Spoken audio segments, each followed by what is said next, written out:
Okay, good morning. This is Richard Hsu, host of Hsu Untied. And this morning, I'm really thrilled and honored to have with me as my guest Raj Aji, who's the Chief Legal and Compliance Officer at Bill.com, also recently named by American Lawyer as GC of the Year 2020-22.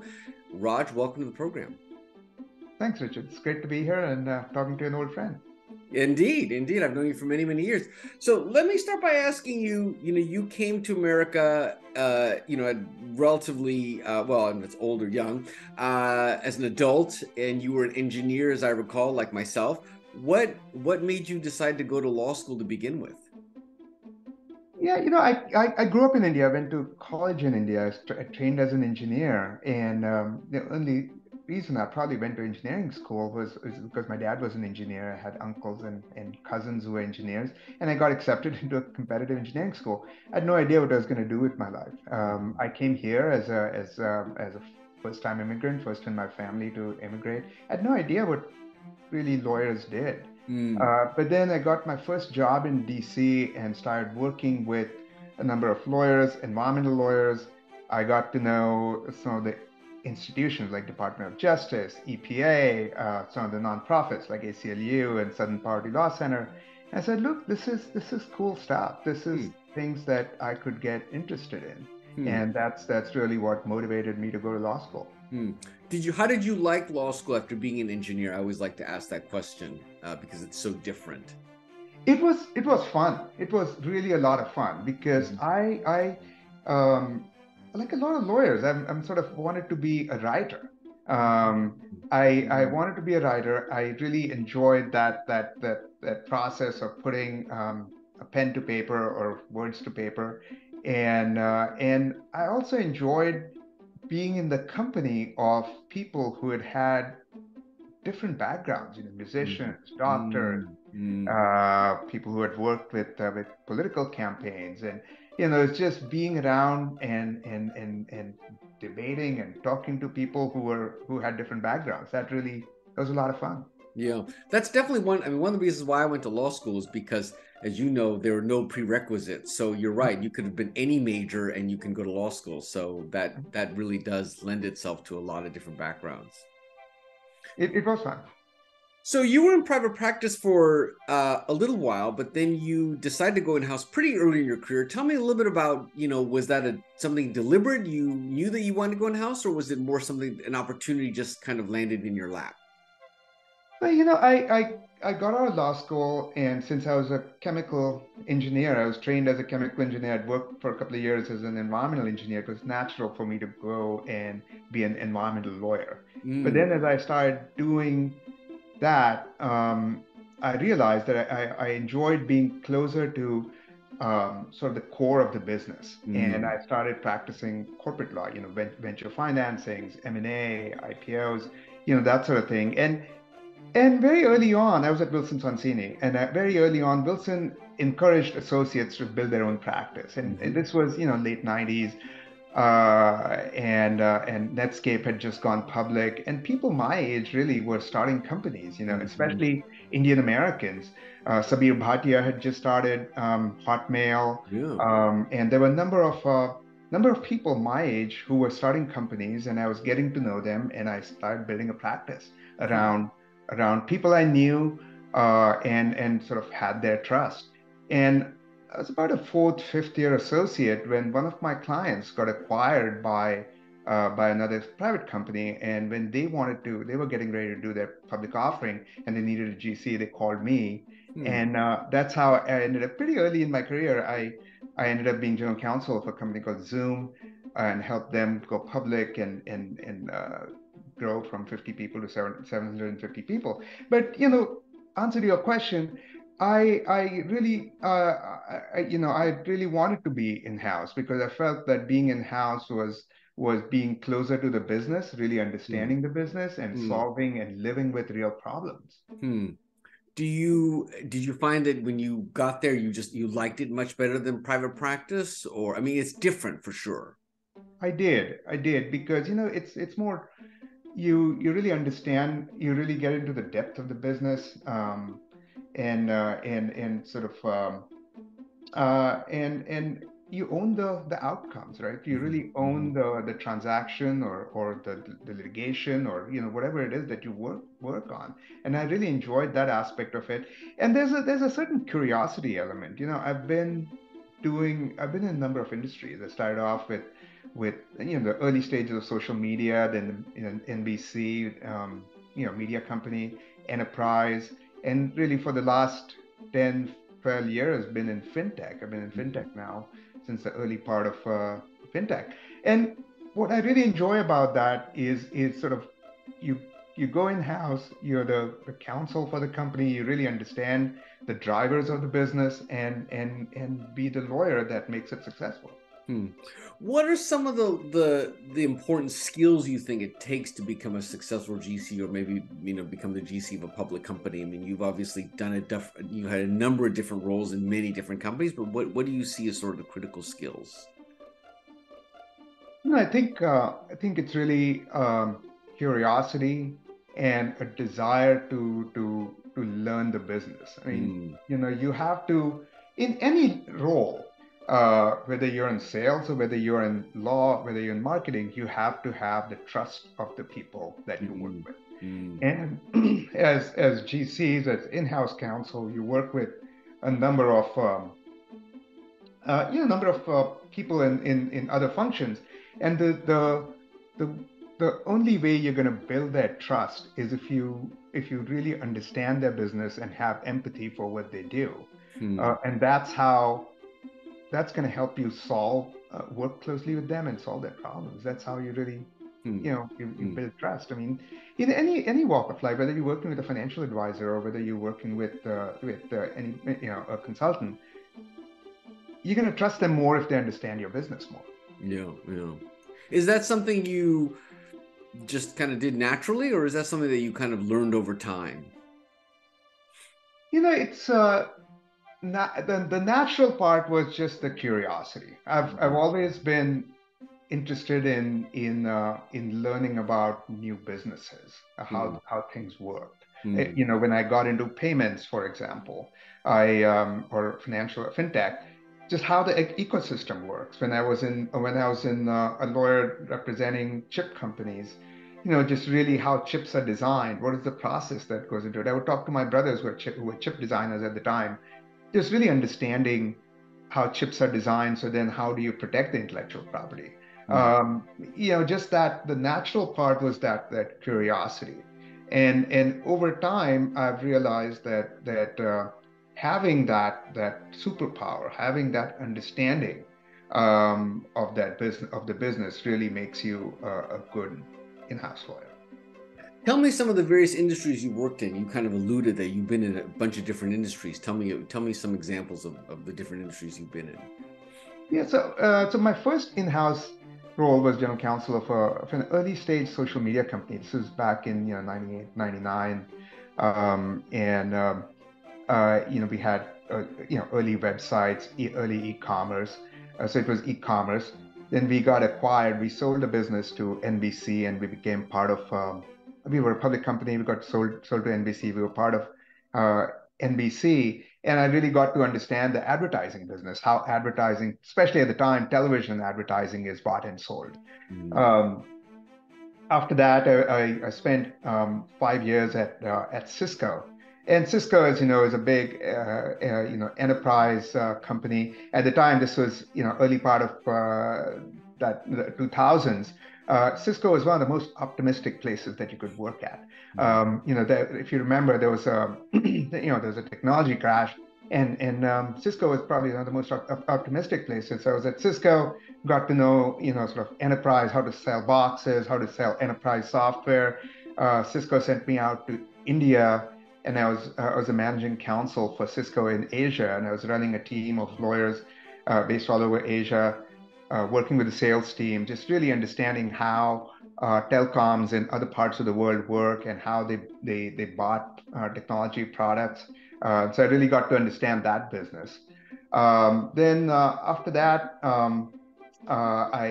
since around 2009, I got into fintech and been in fintech and payments ever since. One of my first jobs as a fintech GC was at a company called OvoPay, and we were on the early pioneers of person-to-person payments. It's kind of it's like Venmo or PayPal before we had smartphones. We used to send money over the SMS channel, and just really understand and launching payment services in the US and countries like Kenya, Tanzania, India, Senegal, other parts of the world, really understanding that business.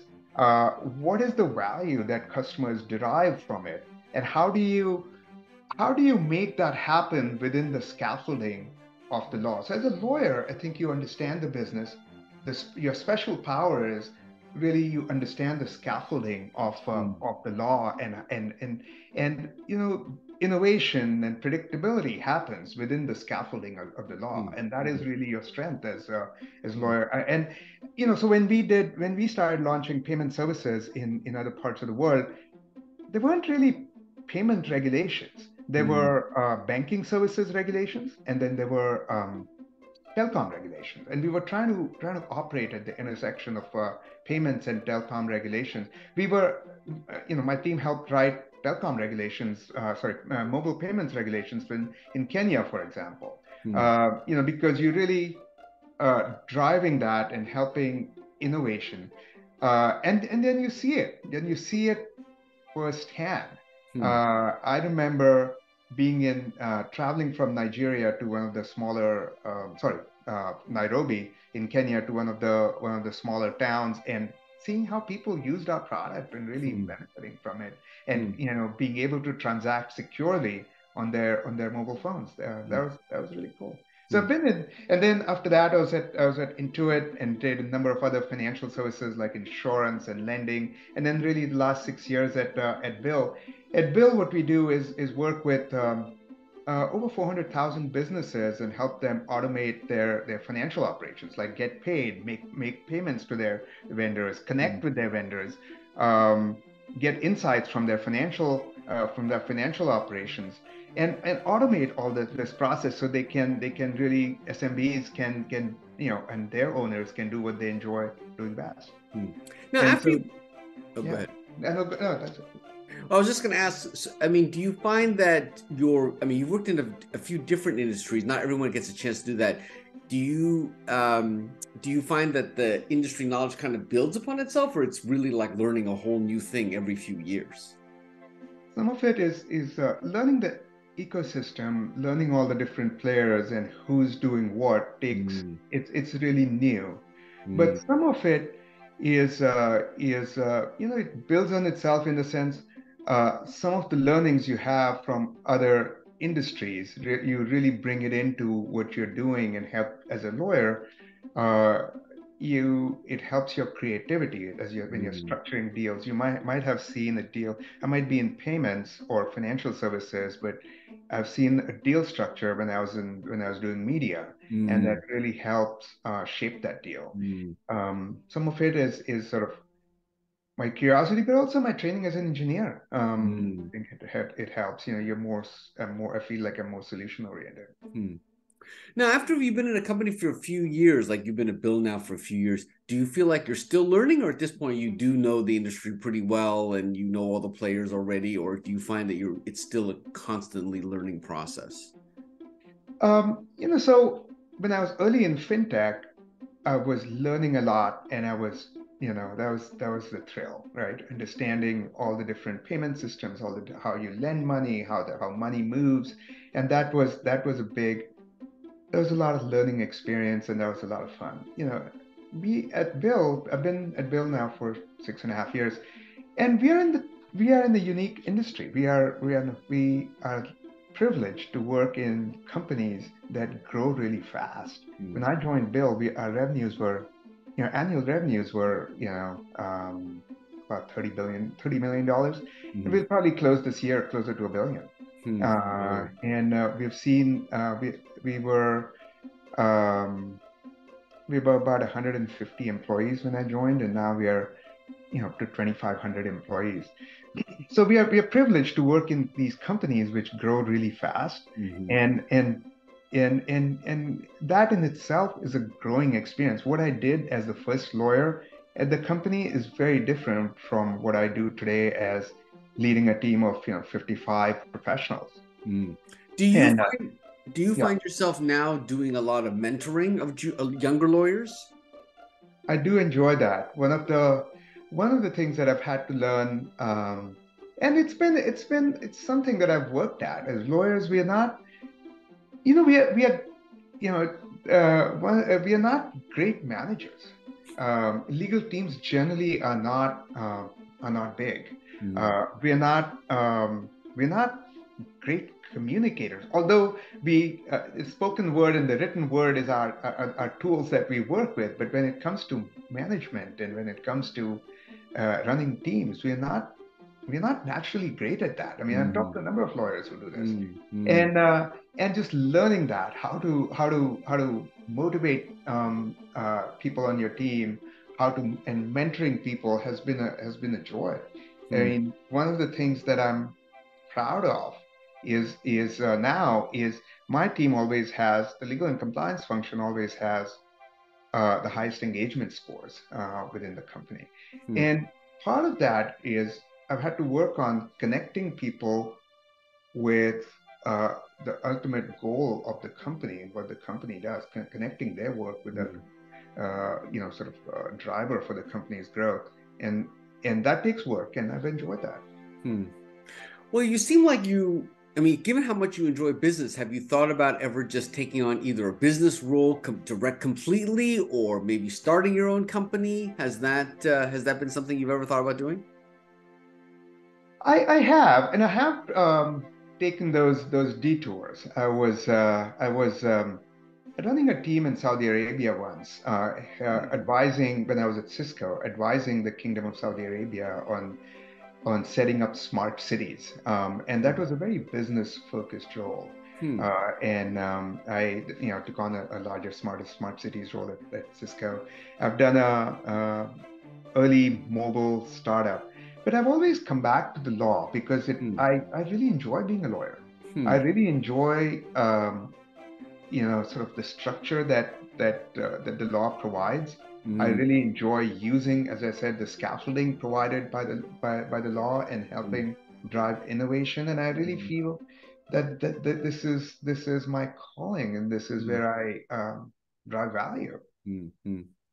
Are there any other industries that you would, like to learn or explore? I mean, you've done so many different things, or have you given any thought to that?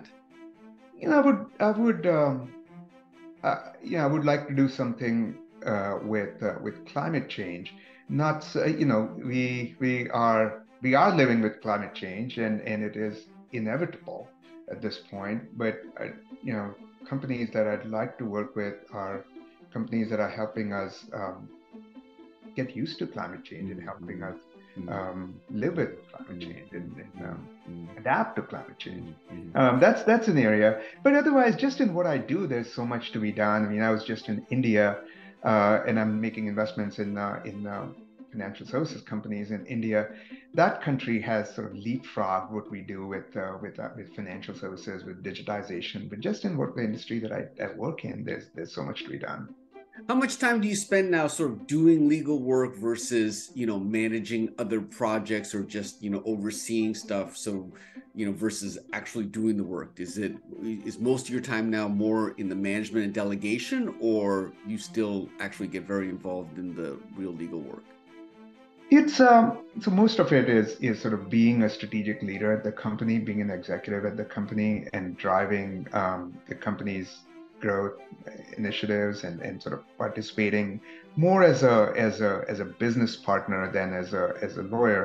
But I do get involved in when there are when there are more complex projects that require connecting the dots and bringing various parts of my team together. And it's a lot of it is mentoring, coaching. Mhm. Um, that's really my role. Have you ever thought about going back to private practice and sharing all your useful knowledge and being an advisor to companies? Have you ever thought about doing that maybe? It does cross my mind. It does cross my mind because largely because in private practice, you are you work with a number of different industries. And that's definitely a draw. Mm. And being a mentor to young lawyers and being coaching and working with young lawyers and helping them provide value to their clients, having been a consumer for so many years, that's definitely crosses my mind. Yes. Well, Raj, it's been a wonderful conversation. I really appreciate your taking the time. I've known you for so many years, so it's nice to have you on my program. If you ever do decide to do something else, please come back and tell me about it. I will. Thanks, Richard. It's been great talking to you. This is Richard Hsu and Raj Aji. Thanks.